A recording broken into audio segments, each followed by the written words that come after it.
Hello and welcome to Woods and Water Outdoors. I'm Patrick Corcoran.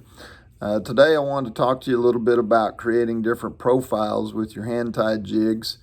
Recently I watched a video with Todd Huckabee, and he was talking about how people are concerned with colors and various things like that, and that live scope today has shown that profile seems to be a bigger issue to the fish than what color does. And so when we create our own materials and we create our own jigs, being able to play with profile and not getting stuck and tying the same thing all the time, it can become an important factor to help you catch more fish on any given day.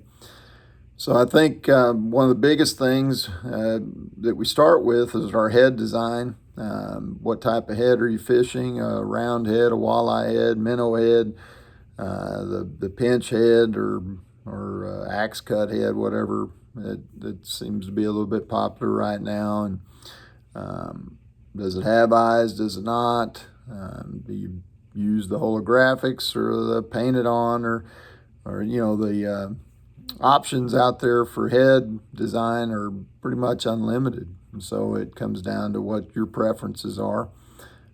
Next would, obviously, when you're talking about building up a body, creating that profile of your body, your hook size becomes important. So how big of a hook are you using on a specific weighted jig head? And so again, we all develop our own personal likes and dislikes about that through time, and obviously success and failure is what kind of dictate that for each of us.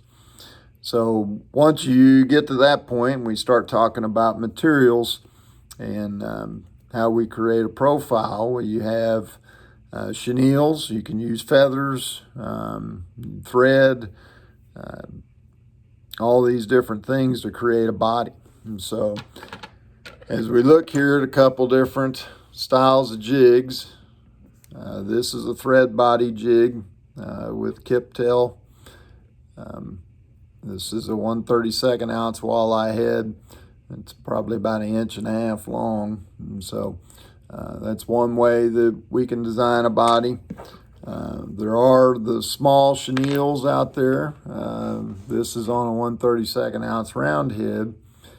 And one of the big keys in creating small baits and these very small profiles is having your materials be cut properly to the correct length for what you're wanting to do.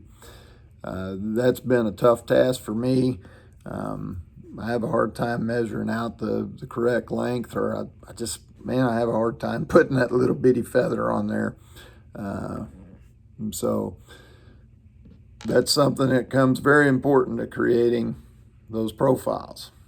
Now this is a 1/32 ounce head also, but this one's tied with marabou tail and using a saddle hackle to create the body, and you get this big old flare now. So this jig will do you well more so casting, because whenever this moves through the water, it'll undulate a little bit. So you have that different style to create a different profile there. Another thread jig with feathers as opposed to hair. We have this little jig right here where I'm using one single feather in the tail, and that's going to maximize a little bit of movement there. And then we use a few V-necks up by the head, create a very small body,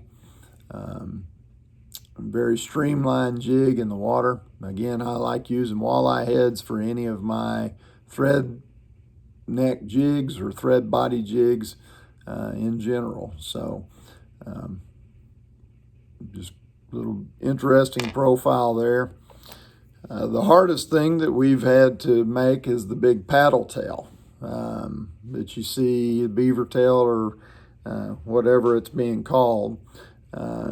So what we've started using is the V-neck or V of saddle hackle.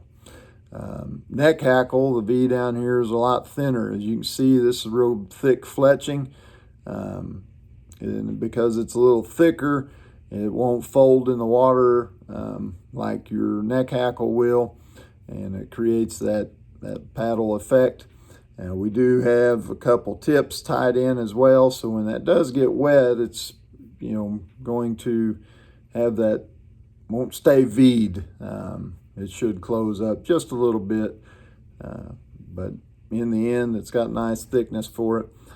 Big thing when you're tying these is be careful that your material doesn't fold on itself. A little bit of that's not going to hurt you too bad. Again, you're just trying to create that thick profile in the tail. So that's our version of the paddle tail. Now to create big baits, without using a chenille body, this is a thread neck body. This is on a 1/4 ounce minnow head. And we use in this craft fur. You probably also use your bucktail, maybe kip tail. You're just going to have a lot shorter jig. So we build up the interior of the body with craft fur, and then we use hackles, whichever style you want to use, to create the back and a little bit more belly. Nice thick jig in the water. It's not going to fold up in the water and get too streamlined. So this creates a nice big bait that we like to use. And with this particular one, with the minnow head, we'll use eyes on it. Just a marabou tail. If you fished marabou, you're gonna know when it gets wet, a lot thicker than what a hackle would be. Undulates in the water tremendously, and so it just has a different profile from what saddle hackle would be. So I like using these during the spring. The Roadrunner style head, you can cast them, swim them. Not that you can't a regular jig, but you get that little extra flash in there too. All these things add to different fish attractors and profiles to your bait. And so, another streamlined jig, saddle hackle. This is on a chub head, so pretty much you just have a very streamlined, straight jig in the water from head to tail. So there's no body build up in this, more of like a stick bait would be. And depending on how you tie in your top 2 feathers, you could actually get those to where they split in the water if you want to, or they stay nice and tight like that right there. And that'll be a different presentation and profile as well, depending on how you put the feather in the jig. And so adding multiple types of feathers into a tail. This has a little bit of the marabou that comes from the bottom of saddle hackle in it. Saddle hackle. Combine those 2 words on myself. And then regular hackle coming out. This is our baby perch pattern. To get that orange and blue that you see in a sunfish or a perch, with that nice glowing chartreuse tail on the end. And then any 2-tone baits with 2 different colors of feather in them. And I didn't grab a jig that has the 2-tone body where we put the belly into it. But those are options, and I think those are profiles too. We look at them as color in general, because that's just what our eyes want to tell us. But to the fish, when you have a 2-tone or a couple different colors laying there, that may fall into the profile category as well. And then the stinger tail, having to do that and achieve that. Most of your hackle jigs are going to have that look to them, but just having one feather out the back, as you saw in that thread jig a while ago, there's a lot more wiggle in that tip. You put a second feather or more, you start reducing that, and so this would go from a real thick body to this real narrow tip tail, and that profile in the water and that changes things compared to, say, that paddle tail or what have you. Body's the same, but the tail's different. So that's a look at profiles and how we address them. And we want to start with the head all the way through the hook, and then before you start deciding what materials you're going to put on the bait. And everybody has their own personal preferences on materials that they like to use, and you can get overwhelmed with trying to tie all these different things. And for the everyday fisherman, really all I would suggest is in your main colors, just have a couple variations of your favorite colors that you like to fish.